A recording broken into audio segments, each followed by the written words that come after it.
Hello, everyone, and thank you for taking the time to listen to this presentation about an artifact about death. The piece of art that I chose was Requiem, a jazz elegy made by Lenny Tristano to remember the revered musician Charlie Parker.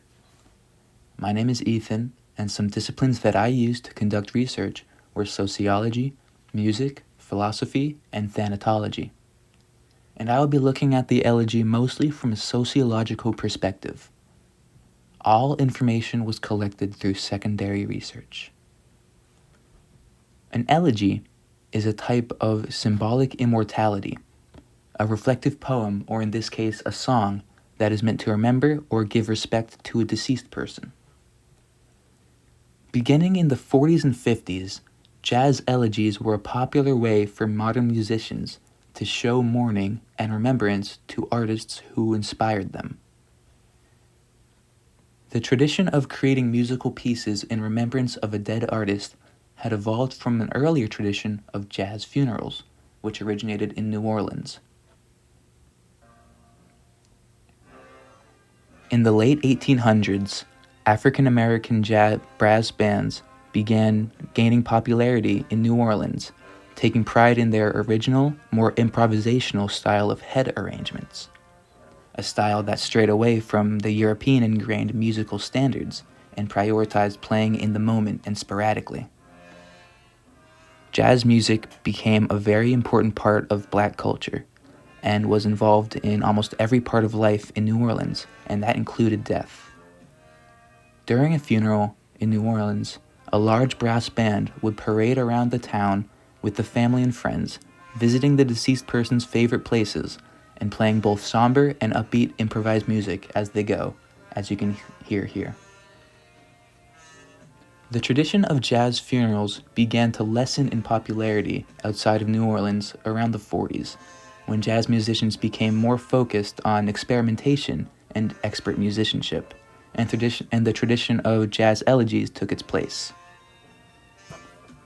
Elegies allowed for the music to more accurately express the beliefs, emotions, and overall influence that the deceased person had. And they are often composed soon after the death of the person, when the consequences of the death are still prevalent. The goal of an elegy is to express the feeling of mourning for the deceased person. Unlike a eulogy, which is rather meant to praise or celebrate the deceased person, musically, this typically makes elegies much more somber and depressive.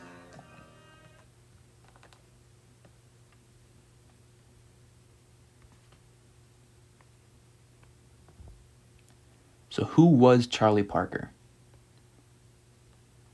Renowned saxophonist Charlie Parker, nicknamed Bird because of his appetite for chicken, was one of the biggest influences in jazz history, being a pioneer of one of jazz's most famous styles, bebop.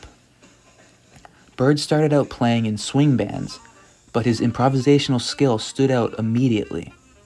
Bebop, like Charlie Parker's style, was much more thoughtful and focused on improvisation. Bird was someone who transformed jazz from club music to a true art form, permanently changing the course of jazz music. Aside from inspiring countless famous musicians like John Coltrane and Ornette Coleman, Bird's legacy was all about pushing the boundaries of music and truly expressing yourself. And Tristano's elegy expressed that in a unique and personal way that reflected their relationship.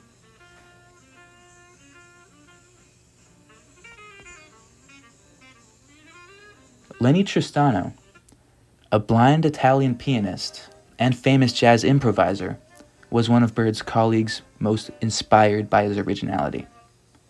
The two musicians both had tremendous respect for one another, with Bird expressing interest in recording together soon before his death, though the opportunity came too late. Despite the racism and segregation of the time, Tristano and Parker played informally together for years, developing a strong friendship and respect for one another as original artists. Bird favored Lenny for his originality, as he was one of the few new musicians who didn't copy him in some way. Parker praised Lenny's work in its emotional expression, and he stated in an interview in 1953, I'd like to go on record as saying I endorse his work in every particular. They say he's cold. They're wrong. He has a big heart, and it's in his music," end quote. Upon receiving a phone call from other revered musician, Dizzy Gillespie, about Bird's death, Lenny not only took on the task of creating a musical elegy that was tradition in jazz, but he also took on the task of processing the loss of a close friend.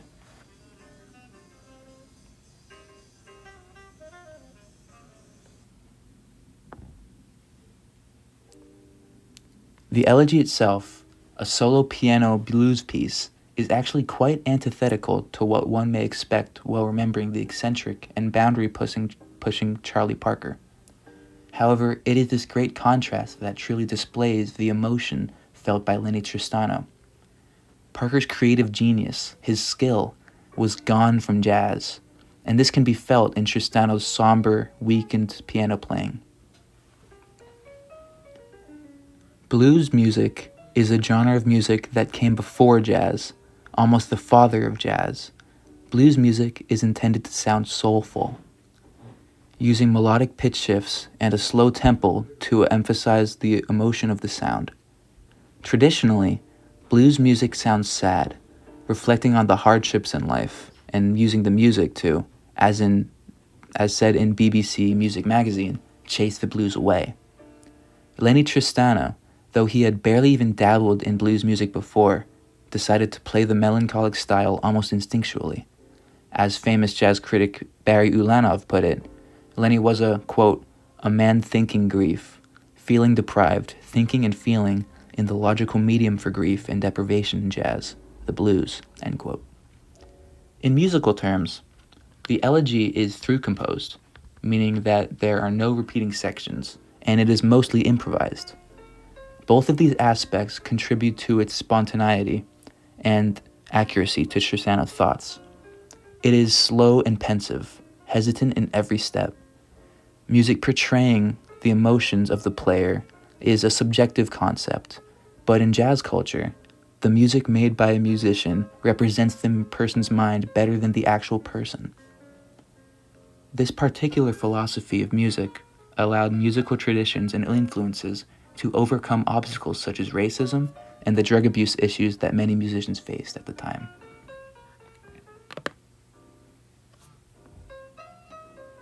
Being a past-oriented culture, the jazz community has seen no lack of admiration and posthumous idolization for Charlie Parker, with Lenny Tristano's Requiem being part of it.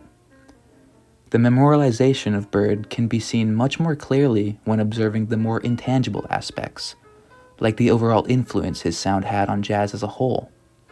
Requiem and the sculpture in Kansas that can be seen here are simply the most tangible forms of memorialization of Parker, and they don't even begin to express the true print his life and death placed on jazz community. Charlie Parker's legacy is so significant that his influence can be attributed to the very idea of jazz being complex and unique. Requiem is not the sound of Parker's influence, but rather the sound of the sorrow of those influenced by him after his death. Expert on death Robert Kastenbaum stated in Chapter 12 of his book, Death, Society, and Human Experience, that, quote, "the loss of a great person often triggers a massive response," end quote, and society feels obligated to memorialize the person grandly. And major deaths in jazz history are a great example of this. Overall, Requiem by Lenny Tristano is a great example of the rich history of jazz elegies and death in jazz. Thank you very much.